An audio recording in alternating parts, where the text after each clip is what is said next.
Boom. Boom, boom, boom, boom, boom.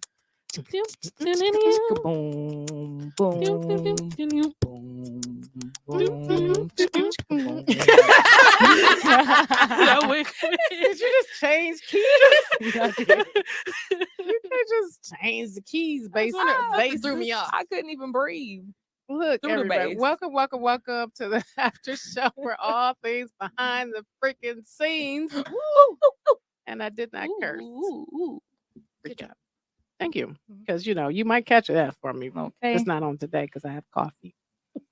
So look, I just want to introduce our team for the day. We're going to have some conversations in this after show about our special guest that just came on the air. We just interviewed. Oh, sorry, I had to swallow. Miss Daylonna Marcum and Miss Alexandria Payne. Give it up, give it up, give it up, give it up. This is our. Woo! So we just had an interview with the one, the only Kindra Parker. Right? Can I get some applause and some What a all of beautiful that. spirit. Yeah. I love it. Man, she was so much fun. I really enjoy Kindra. I've been knowing her for gosh, in the 90s, I think. We were trying to figure out when we met each other, but she is doing a lot.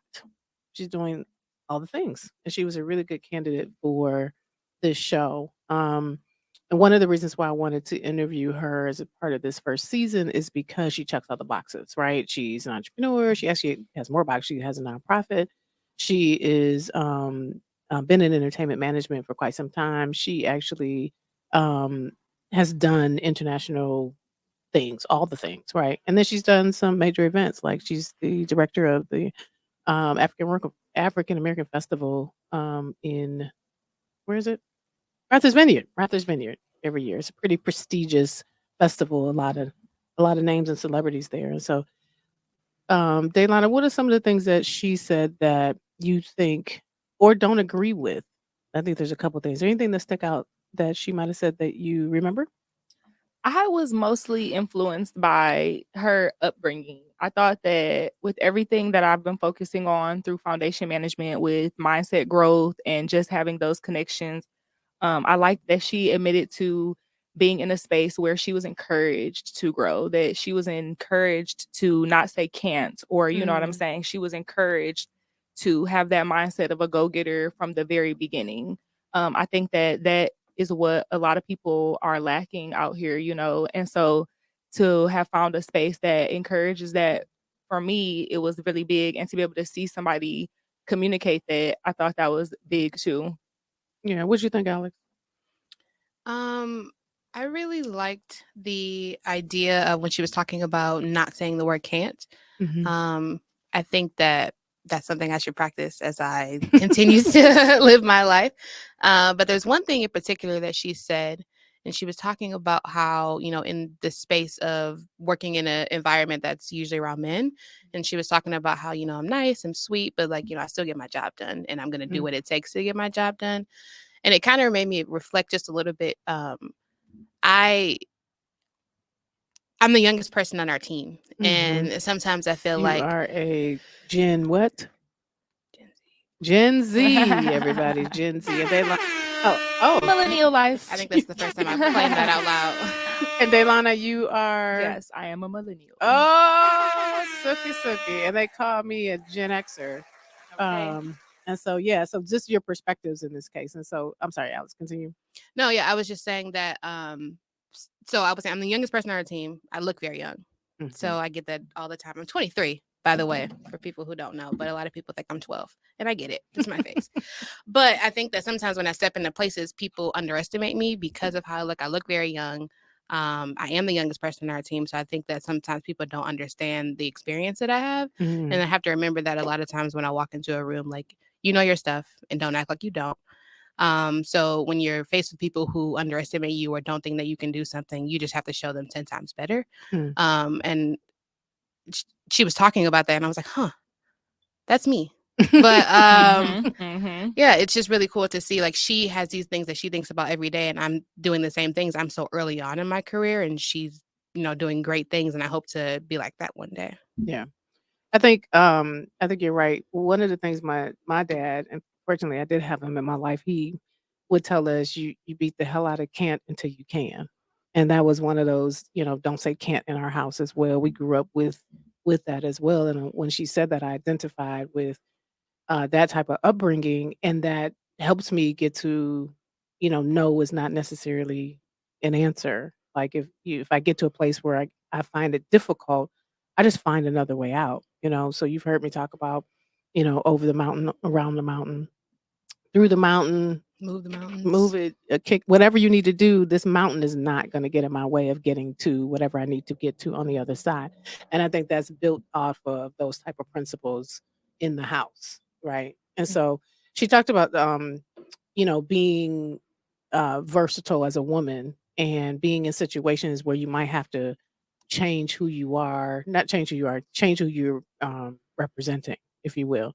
Did you guys what did you guys think about that? Sometimes you walk into a room and somebody, the aggressive Nina may not be needed. I have to read the room, and I may need to be empathetic Nina, or I may need to be girly Nina. I don't really do girly Nina, but if I need to pull her out, or I may have to like be one of the boys. You know what I mean? Like, do you guys experience that? And how do you feel about needing to do that? For me, I think that it was one of those things where you guys stated in the conversation where you felt like, how do you make that call? And I felt like it wasn't a call that I make alone. It is me being intentional with myself, knowing myself, and feeling my feelings.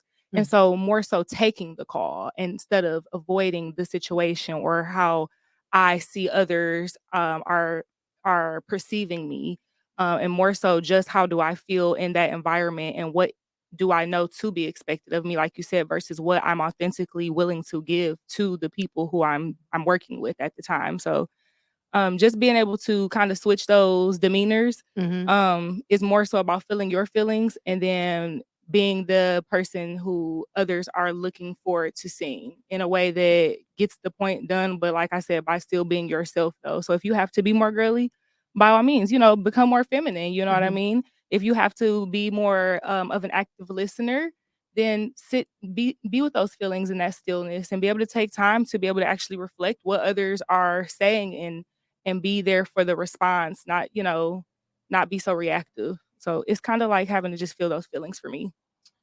Do you think, Alex, that is this an opposite of being authentically yourself when you walk into a room and have to represent as someone else? Hmm. No. Okay. I think that who you are is who you are at the end of the day, and there are multiple layers to who you are. Um, so when she was talking about that, the first thing I thought of was code switching. Mm. So whether I'm, in a corporate space or I'm with my friends or I'm with you or with family or wherever I am, like there are certain ways I speak to certain people in my life, and it just kind of reminds me of the same thing. So I may have to pull out different portions of who I am, but I mean, at the end of the day, there's one goal, and I have to get to that goal no matter how I got to do it. Mhm. Um, so no, I don't think you're being unauthentic. I just think that you are showing different sides of yourself. Mm. Because at the end of the day, it's all you. Mhm. It's just different. We live in a society now where authentically yourself is a thing, and if you're outside of that, you can get shunned, right? And it's interesting conversation to have of women like myself and Kendra who, walk in all of us that walk in all these different rooms, and let's just be honest, you're not going to drop f bombs in front of grandma, and or you might, I don't know, but I hope I'm you not don't. dropping F-bombs from grandma. You know what I mean? And so we do this all the time. I think as a culture, we do it. There's certain things we do with our corporate face on than we do when we, twerking at the club. Like it's all Mhm. different types of it, but you're absolutely right. It's all us. It's still you. And I think sometimes this whole be authentically yourself can get just it can be overrated is not the word I'm looking for, but I want you to always be you, but understand there's so many different parts of who you are. And it's okay if you need to be able to represent this particular part of you at whatever time. You have a comment about that, Miss Alexandria? Yeah, I was just gonna say that I think some people get so stuck in, being unapologetically you that there's supposed to be only one version of you, and that's not the case. And I wish people would just be more comfortable in themselves to allow that opportunity to open up those different layers that we were talking about. She dropping gems over there. She dropping some gems. Can she get something for the gym? So what do you think about her in all the things she's doing? I know I've talked to a couple Gen Xers, Gen X Zs, who are not about like doing all of those things. She's got nonprofits, she's got, this, and she's flying all over the world and she's doing that.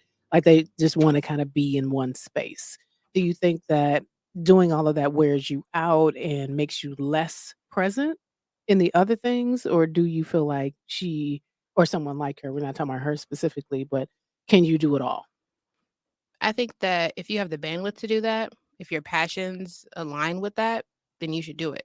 But if you're a person who's like, I need to focus on one thing at a time instead of having multiple entrepreneurship opportunities, or like she had nonprofit and doing stuff here in the States, doing stuff overseas, like that can be a lot. And I know she talked about how overwhelming it could be in some capacities, but I think you just got to know yourself and what's comfortable for you. Because I know I couldn't do that. Like me being overseas and then flying back here, like that back and forth would drive me insane. So, yeah, I just think it's about knowing what's comfortable and what's right for you. What do you think, Daylonna? I think I agree. It always goes back to valuing yourself and knowing yourself and being able to make those calls that are best for yourself, being resilient when you need to be, and trying to figure out what's going to put you in a position to do what you feel is success for you, And for her, it seems like taking a lot of tasks on and, making these different calls, it's been successful for her. It's been the things that have allowed her to connect to her community and assist the most people and still feel happy at the end of the day just being who she is, and in her space. So, and I thought that was really marvelous to be able to see her even say from like, okay, I was in a corporate space and now I'm in an entrepreneur space and knowing my worth. Like she literally said that I can't work for free. Like there's things that I need to be able to stand up for myself and get that, because I do that. And so I'm worth that. Yeah. I think the underlying statement in all of that is I think both of you have said it, and it's about knowing who you are. Right? You have to know that self and ask yourself those hard questions. And if you don't know who you are, you got to do the work to get to know you. And then those types of things will be easier to answer. Like you were talking about not being able, you don't want to travel all over from here to there and do all the things at this stage. Again, that might change 10 years from now or whatever. But knowing who you are, you can stand in who you are. Knowing what your boundaries are, knowing what you your what you believe in, knowing what you will do, won't do, want to do, like all that's so important. And so it sounds like she has done some of that work, right? Do you think that it takes to the mid 30s, is there age where you got, you're doing the work to kind of get to know who you are? Or is that something that a Gen Z or a millennial, can do now? From my perspective, I think that she really was effective for me, like listening to her speak, because it's something that I'm taking in now and I'm living through it right now. Like being able to stand up for myself, get through those adversities, and be willing to take on more tasks that are leading me to a place where I feel comfortable being, at my age. I am getting closer to 30 now. So it is like important to take steps that will make me feel like I did the right thing and not living with any regrets. Even as far as her taking her dating advice, like at the end, I thought that was pretty magnificent. I'm traveling the world, like I'm about to meet all these different people and being able to see all these different things. So I think it's something that everybody can do if they just open themselves up to themselves, to their feelings. She called them these nagging feelings. You asked her how do how did you get there? How did you get there? And she's like, it's just like this nagging feeling. It wouldn't stop, like I had to take these steps, but it wasn't that, about having to do anything. It's about being open to doing it though. Like I'm changing for the better and I'm going to accept these things, I'm accepting the responsibility for these engagements and I'm accepting the time to be able to meet these people or know know thyself, as you said. Know What you thyself. said it's a little muscle in here, right? A little emotional muscle. Exercise the muscle. So Exercise the muscle. that vagus nerve. Do some of that work, y'all. Do some of that breath work. Solution. Do the work. And so, Alex, do you think, like, even at your age or your friends around your age, how do you get to a point where you start doing the work? Like, what needs to happen for you to get to know who you are? I think everyone has, and they're all different, but I think everybody has a point in their life where they're like, I just can't do it anymore. Like, I can't keep doing the same old things I've been doing. I got to do something better. I want more for myself. I need more. And mine happened early. Um, and I have friends that are, a little bit older than me, 30, 32. And they're still trying to figure out who they are. And I say this in no way, shape, or form trying to, discredit anybody else's journey, but I just mean in my own self, I just know that I wanted to be way further ahead than at 30. So like I wanted to know who I am, my goals, my passions, everything way before, people have these.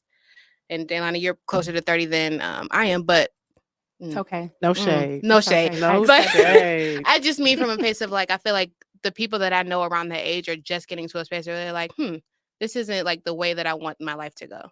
Mhm. And like the people that they try to give advice and, where you're supposed to be, but I think everybody's journey is different. So if you haven't had your aha moment of, this isn't enough for me yet, then, it takes a little bit more time. And I have some friends who are going through that and some friends who are just getting on the other side of that. So in knowing yourself, you kind of know where you want your life to take you. And so once you figure out, these are the values that I have, this is who I am as a person, and it changes. So you're not the same person you were when you were 15 or when you're 20 or I hope not, when you're 15, 20 or 25. And so it just takes time. It does take time. And I appreciate you guys' point of view in this after show version of All Things Behind the Scenes. We're going to go ahead and wrap it up. Thank you so much, Kindra Parker, for sharing your life story with us. And we've gotten a lot of direction, some gems. I hope that anybody who is listening and who that anybody who's listening got something out of the interview, wherever part of the journey that you're on. And these are the type of things we want to share with you and All Things Behind the Scenes. We really appreciate your time sharing with us. Until next time, follow us on allthingsbtspodcast.com or All Things Social Media. We're going to be everywhere your favorite podcast lives. Until then, peace.